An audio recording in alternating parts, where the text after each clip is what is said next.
आज सार्कको बारेमा कुरा गरौँ।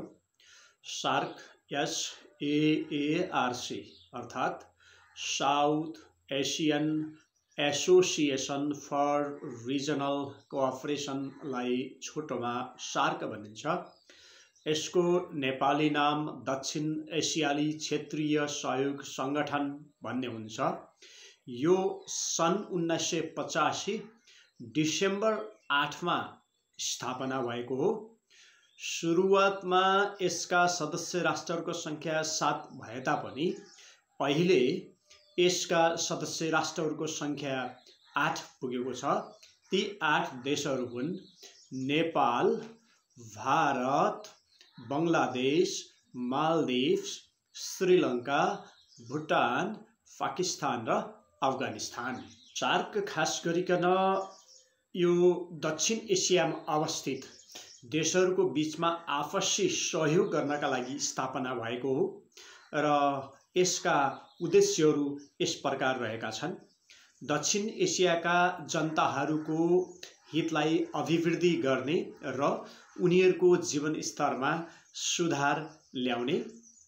त्यस्तै दोस्रो नम्बरमा यस क्षेत्रको आर्थिक वृद्धि, सामाजिक उन्नति तथा सामाजिक विकासको गतिलाई तीव्रता प्रदान गर्ने तथा सबै व्यक्तिलाई उनीहरूको पूर्ण सार्थकता महसुस गर्नका लागि सम्मानपूर्वक बस्ने अवसर प्रदान गर्ने। तेस्रो उद्देश्य छ दक्षिण एसियाका राष्ट्र तथा मुलुकहरूबीच सामूहिक आत्मनिर्भरताको सम्वर्धन विस्तार गर्ने। चौथोमा एक अर्काको समस्याप्रति पारस्परिक विश्वास र साझेदारी बढाउने तथा मूल्याङ्कन गर्ने। त्यस्तै पाँचौंमा आर्थिक, सामाजिक, सांस्कृतिक, प्राविधिक तथा वैज्ञानिक क्षेत्रहरूमा सक्रिय सहभागिता र पारस्परिक सहयोगको अभिवृद्धि गर्ने। छैटौंमा अन्य विकासशील देशहरूसँगको सहयोगलाई दरिलो गर्ने। त्यस्तै गरेर चाहिँ सातौंमा छ साझा हितका विषयहरूमा अन्तर्राष्ट्रिय मञ्चहरूमा आपसमा गर्नुपर्ने सहयोगलाई बलियो पार्ने। यी यसका उद्देश्यहरू रहेका छन्। सार्कका प्रमुख 3वटा सिद्धान्तहरू रहेका छन्। 1 नम्बरमा संगठनको ढाँचाभित्र गरिने सहयोग एक अर्काको सार्वभौम समानता, क्षेत्रीय अखण्डता, राजनीतिक स्वतन्त्रता तथा एक अर्काको आन्तरिक मामिलामा हस्तक्षेप र पारस्परिक हितका सिद्धान्तको सम्मानमा आधारित हुनेछ भनिएको छ। त्यस्तै दोस्रोमा यस्तो सहयोग द्विपक्षीय तथा बहुपक्षीय सहयोगको बदलामा नभई त्यसको पूरकको रूपमा हुनेछ भनिएको छ। र तेस्रो सिद्धान्तले के भन्छ भने यस्तो सहयोग द्विपक्षीय तथा बहुपक्षीय दायित्वको उद्देश्य विपरीत हुने छैन भनेर यिनी 3वटा सार्कका सिद्धान्तहरू तय गरिएको छ। अब कुरा गरौँ WTO को। WTO अर्थात् वर्ल्ड ट्रेड अर्गनाइजेसन, जसलाई नेपालीमा विश्व व्यापार संगठन भनेर भनिन्छ। विश्व व्यापार संगठनको स्थापना सन् 1995 को जनवरी 1 तारिखमा भएको हो। यो संस्थाको नाम WTO हुनुभन्दा पहिले यसको नाम GATT थियो। त्यो भनेको के हो भने general agreement on tariffs and trade भन्ने थियो। WTO को प्रधान कार्यालय स्विजरल्यान्डको जेनेभामा छ। नेपाल पनि WTO को सदस्य राष्ट्र हो। नेपालले सन् 2004 मा यसको सदस्यता प्राप्त गरेको थियो। विश्व व्यापार संगठनका उद्देश्यहरू: 1 नम्बर जनताको जीवनस्तर अभिवृद्धि गर्ने। 2 नम्बर पूर्ण रोजगार तथा उच्च एवं स्थिर गतिको वास्तविक आम्दानीको परिमाणमा वृद्धि ल्याउने। तेस्रो प्रभावकारी माग एवं वस्तु तथा सेवाको उत्पादन तथा बिक्री विस्तार गर्ने। चौथो दिगो विकास गर्ने लक्ष्य अनुसार विश्वमा उपलब्ध साधन र स्रोतको सर्वोत्तम प्रयोग गर्न दिँदा वातावरणको रक्षा तथा संरक्षणको विशेष ध्यान दिने। त्यस्तै 5औं नम्बरमा विकासशील राष्ट्रहरू, त्यसमा पनि खास गरी अति कम विकसित राष्ट्रहरूबीच तिनीहरूको आर्थिक विकासको आवश्यकता अनुसार अन्तर्राष्ट्रिय व्यापारमा सहभागिता बढाउने।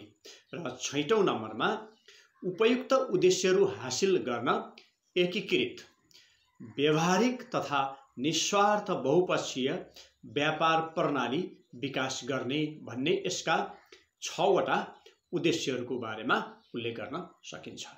विश्व व्यापार संगठनका सिद्धान्तहरू। भेदभाव बिनाको अन्तर्राष्ट्रिय व्यापार गर्न पाउने यसको पहिलो सिद्धान्त रहेको छ। त्यस्तै दोस्रो, स्वच्छ प्रतिस्पर्धामा यसले जोड दिने सिद्धान्त अपनाएको छ। तेस्रो, समानताको सिद्धान्त छ। र चौथोमा छ भन्सार दरमा सीमा निर्धारण र कोटा प्रणालीको अन्त्य गर्ने भन्ने यसका यी प्रमुख 4वटा सिद्धान्तहरू रहेका छन्। यसले के कार्य गर्छ त भन्ने जिज्ञासा पनि जाग्न सक्छ। यसका प्रमुख कार्यहरूलाई यस प्रकार उल्लेख गर्न सकिन्छ। यसको पहिलो कार्य छ सर्वपक्षीय तथा बहुपक्षीय सम्झौतालाई लागू तथा कार्यान्वयन गर्ने यसको पहिलो काम छ। दोस्रो काम बहुपक्षीय व्यापार सम्बन्धी वार्ताहरूका लागि यसले मञ्चका रूपमा काम गर्ने। तेस्रो, व्यापार सम्बन्धी विवाद निराकरणको प्रयास गर्ने। चौथो, राष्ट्रिय व्यापार नीतिहरूको निरीक्षण गर्ने।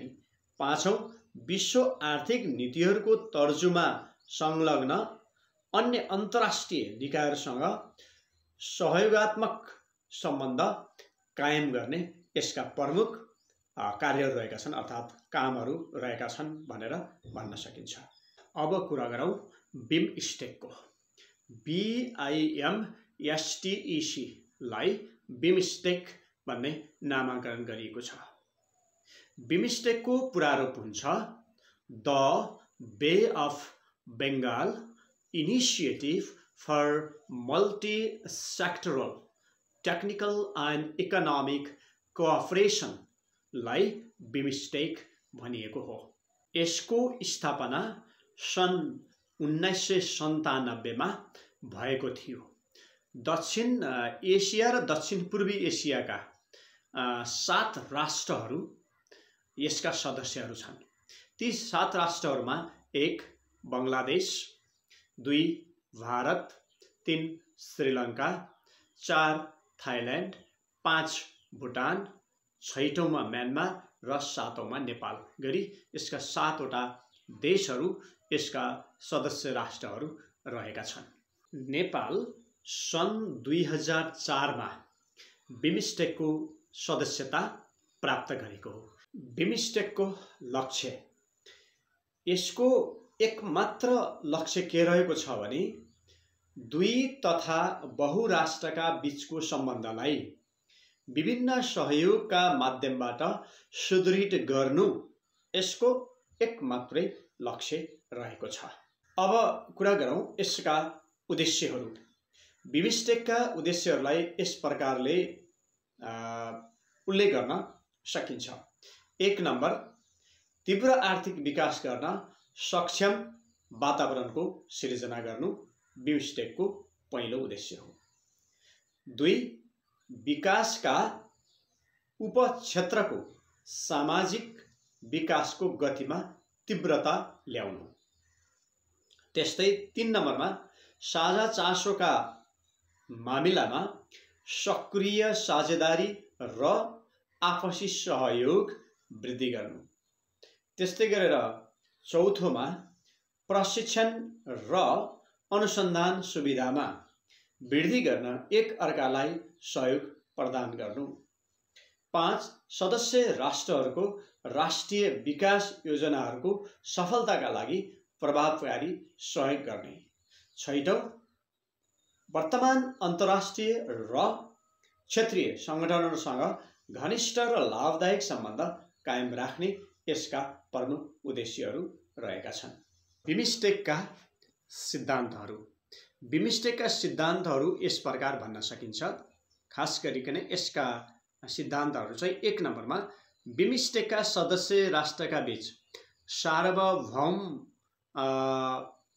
समानताको सिद्धान्त, क्षेत्रीय अखण्डता, राजनीतिक स्वतन्त्रता, आन्तरिक मामिलामा हस्तक्षेप नहुने, शान्तिपूर्ण सहअस्तित्व र आपसी फाइदाका आधारमा व्यवहार गर्ने भन्ने एउटा यसको पहिलो सिद्धान्त रहेको छ। दोस्रो सिद्धान्त सदस्य राष्ट्रहरू बीचको सहकार्य द्विपक्षीय, क्षेत्रीय वा बहुपक्षीय सहयोगका रूपमा विकास गर्ने भनेर दोस्रो सिद्धान्त चाहिँ यसले अपनाएको छ। यसरी बिमस्टेकले मुख्यतया 2वटा सिद्धान्तहरूलाई अंगीकार गरेको छ भनेर हामीले चाहिँ भन्न सक्छौं।